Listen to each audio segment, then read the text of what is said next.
I've always thought I've seen the peak of human stupidity. Then someone comes along and surprises me once more. Former front office manager here, worked in hospitality for a decade, and I'm full of stories. But this one makes me still slap my forehead every time I remember it. Your average middle-aged couple checks in one evening, and you know as soon as they start interacting with you that it's going to be one of those stays. To try to be proactive and mediate as much as possible before it starts hitting the fan, I really did everything for them, down to asking our chef and restaurant staff to be overly nice with them.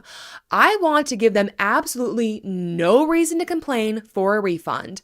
And I thought it went well. Of course, I had the pleasure of checking them out in the morning, and as soon as I saw her face scrunched like we served her toothpaste-flavored orange juice for breakfast, I went into my zen breathing and tried to control my upcoming emotions. Besides giving me the whole spiel of how they expected so much more and did not enjoy themselves, nor slept well, nor had any shower pressure, she said she also wanted to order room service for dinner and the phone didn't work. I thought that was weird. Did she call the bar? Did she call the restaurant? Did they not answer?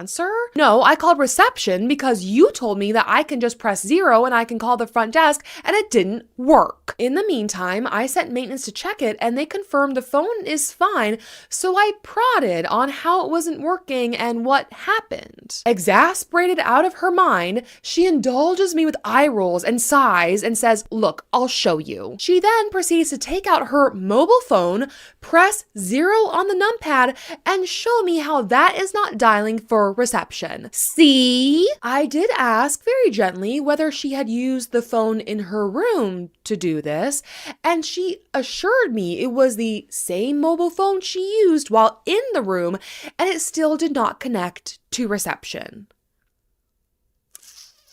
I cannot recall how I managed to respectfully explain clothesline connections within the hotel, but I felt so sorry that these nice folks almost starved to death last night because of our inability to predict this situation. Lessons were learned that day. Prepare yourself, might be a busy night. Prepare yourself, might be a busy night. Those are the words I was greeted with upon starting my shift. I was told we've got about 20 teens checking in at the same time. 10 p.m., their bus rolls in and I got everything ready to go. There is just one adult chaperone. He gathers them together in the lobby with their keys and says to them, "Everyone gathered together. We are guests here tonight. We are not the only guests here tonight. I expect everyone to be mindful and respectful of not only the other people, but also the hotel and especially the staff. Has everyone heard this before?" In unison. "Yes, sir." "Does anyone need to hear this again?" "No, sir." 15 minutes later, chaperone comes back with an itemized list of what's needed for their stay. He even offers to drop it off himself. 11 p.m. comes and these kids are silent. No music, no noise, just silence. The guy even said to me, "If you have any issues with my guests, contact me and I'll deal with it myself." I had one of the most peaceful nights I can remember. I wish this guy could pep talk all of my guests every night. Good guy, good kids. Good night. The original poster definitely was a person of few words, but you could feel the anxiety over this situation. I did work in convention hotels and at Disney hotels where we got a lot of large groups of young people that came to check in with us, and it was always a toss-up of how the chaperones were going to be because the kids would sometimes be their own issues, but I think for the most part, we hotel workers understand that kids will be kids. What really make or break these types of groups are the chaperones. Today I learned reservations are old school. I'm a night auditor in a college town and it's move-in week. That means we've been at 100% all week and are set to be over the weekend as well. 90% of the hotel are families moving their college kids in. The other 10% are regulars or business travelers smart enough to know to book way ahead. Two gentlemen walk in at around 2:30 a.m. The first gentleman asks for a 2-bedroom and asks how much it'll cost. I ask if he has a reservation. He goes, "No, I didn't know I needed one." I apologized for the inconvenience and told him we're fully booked. He dejectedly moves away from the desk, and the other gentleman behind him comes up who had 2 reservations he made 3 months prior. As I check that gentleman in, the first guy's wife comes in. I can overhear them arguing. She's asking him why he didn't insist, and he tells her, "She told me they're fully booked, whatever that means." She rolls her eyes at him, and when my guest leaves, She comes to the desk. Hey, we need a room. I tell her we're sold out tonight. Sorry, unless you have a standing reservation, I can't help you. Reservations? You still do those? That's so old school. I must have made a face because she looks instantly offended. You seriously can't be telling me we need to make reservations still. Can't I just check into a room? I need to go online and jump through hoops first? I reiterate, all of our rooms are sold and occupied. Walk-ins aren't unusual, no, but again, there are no vacancies. She wouldn't be able to make a reservation online because we had no space for her. Why is it so busy? She asks. I tell her it's move-in week for the local college. She goes, that's what we're here for. I'm moving my son in, and looks surprised. Wow. You don't say. Then she says, well, why did that guy get 2 rooms? He walked in after us. I had to explain to her that he reserved those rooms 3 months ago. Well, that's not fair. We were here first. There should be a system for calling ahead and having you hold a room for us because this is ridiculous. And the original poster just ends with a mad face.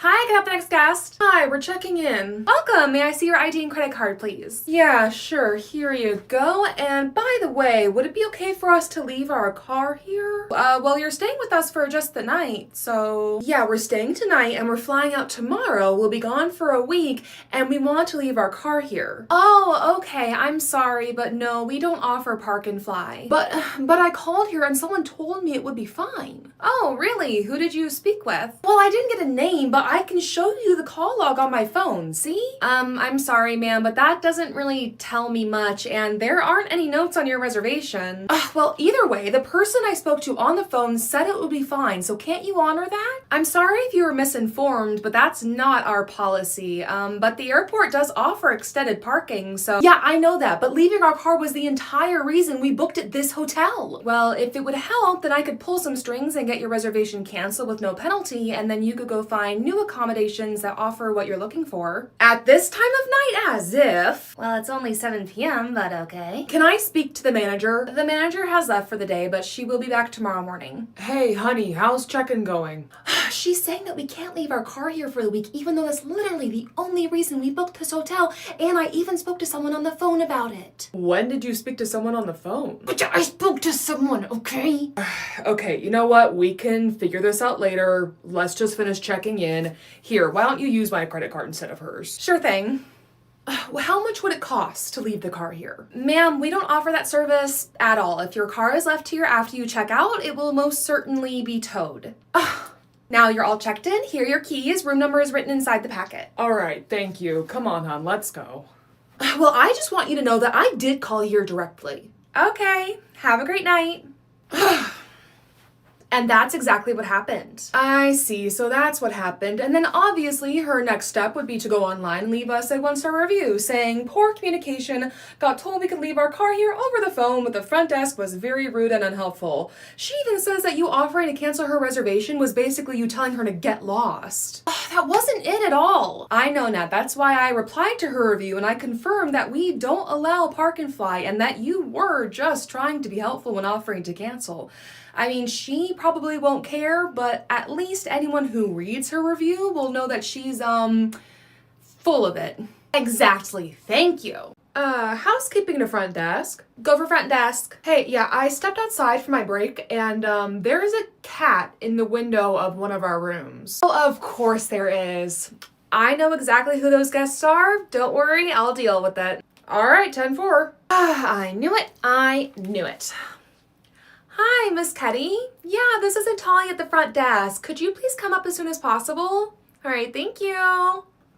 Hello, you asked me to come to the desk? Hi, Miss Cuddy. Yes, our housekeeper has reported that there is a cat in your room. A cat? No, we don't have a cat in our room.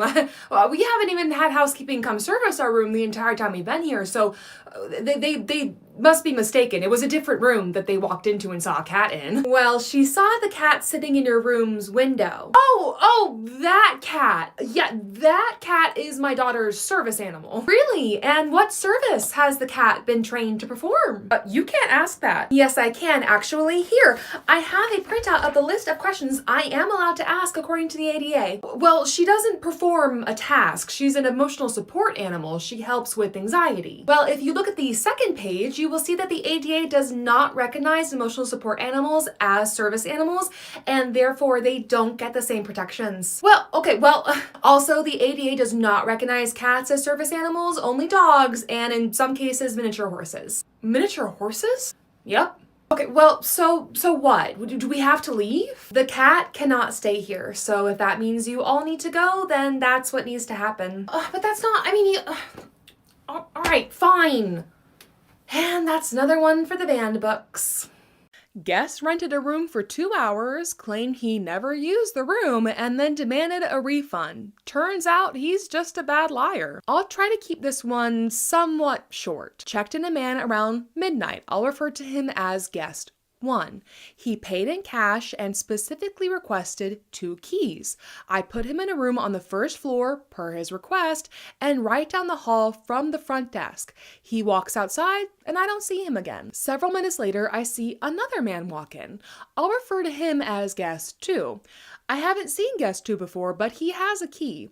I hear the door to the room I just sold open and close. I figured that was someone traveling with guest 1. He requested 2 keys, so it makes sense. About an hour later, I see guest 2 leave, and he doesn't come back. Keep in mind, at this point, I still haven't seen guest 1. Another hour passes, and I'm about to start the audit. Guest 1 finally comes back and tells me, "Hey, I decided not to stay here and I need my money back. I haven't been to the room." I find something off about this, so I said, "Okay, let me just check the room real quick. I'll be back." I grab a master key and he starts following me. Ugh. I open the door and of course the bed is messed up. He walks in the room and grabs his phone charger off the nightstand that he obviously forgot. Again, he tells me he hasn't been in the room while he's rolling up the charger and putting it in his pocket. I'm like, "Sir, how is your phone charger in here and the bedding not made if you haven't entered the room?" This starts an argument. He's giving me excuses that I honestly don't even remember because they're so dumb. He tells me at least 3 separate times that he wasn't in the room, yet his charger somehow made its way onto the nightstand.